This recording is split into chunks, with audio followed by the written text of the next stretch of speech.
Good day everyone, I'm Nicole Naon from Batch 6 and today is, i-share ko po sa inyo kung ano natutunan ko ngayong devotion with Pastor Russell. So, ang concept natin today is Jesus the Passover Lamb.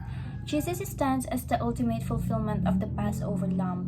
His blood protects, redeems, and liberates God's people from judgment. In Him, the new exodus from sin becomes a reality. His sacrifice is a sovereign and sufficient work of God, securing salvation for His people with perfect effectiveness and unfailing grace. So, ang Bible readings natin is 1 Corinthians chapter 5, verse 7. Get rid of the old yeast so that you may be a new unleavened batch as you really are for Christ. Our Passover Lamb has been sacrificed. So, dito is si Jesus yung tinatawag na Passover Lamb. So, it reminds us that God's plan of redemption has been consistent from the Old Testament to the New. Just as the blood of the Passover Lamb, which is Christ, He protected Israel from death. The sacrifice of Christ brings us freedom, protection, and new life. So, ang teachings pa natin is Jesus is our Passover Lamb.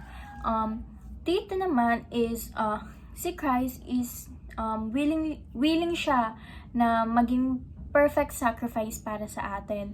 Yung His death was not random but it was purposeful and prophetic also.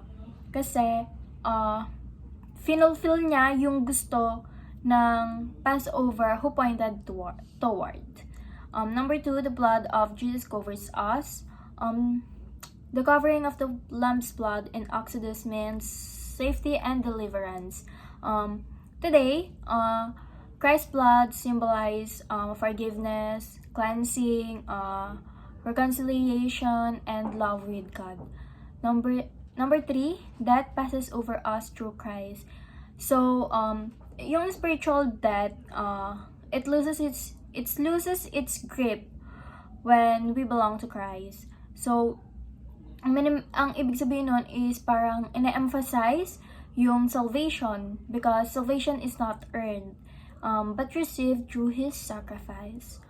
Application naman is number 1, reflect on the power of Christ's blood. Dito naman is parang kailangan tinatandaan natin that we stand forgiven, not because of our merit, but because Jesus stood in our place. His blood is not just symbolic, but it is transformative. Number 2, read the Old Testament as a shadow of Christ. So dito naman is ini-invite niya tayo to read and to see the scripture as one of an unified story. Dito naman, it's events like Passover were never isolated.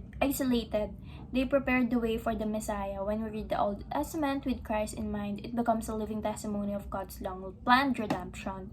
So, ang number 3 naman is remain in the love and protection of God, in protection of Christ. Just as Israel had to stay inside the house noon pa, kailangan 'di ba nilang magmark ng blood sa door para we are called to remain the closeness with God. Kailangan natin mapanatili yung parang relasyon natin kay God. Ayun. So, trusting, abiding, and depending on His grace. Kailangan natin yung gawin. Para, kasi nga, di ba, sa Kanya tayo maasa ng ganito, sa Kanya natin inaasa yung protectant natin, ganyan, blessing, sa Kanya tayo lahat tumatakbo when it comes kapag nagkaka-problem tayo, ganun. So, His sacrifice isn't just history.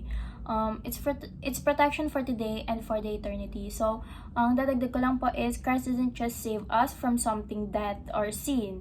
He saved us into something like a life filled with love, protection, purpose, and relationship with Him. So, ayun lang po ang natutunan ko for today. Salamat po sa pakikinig. God bless us all.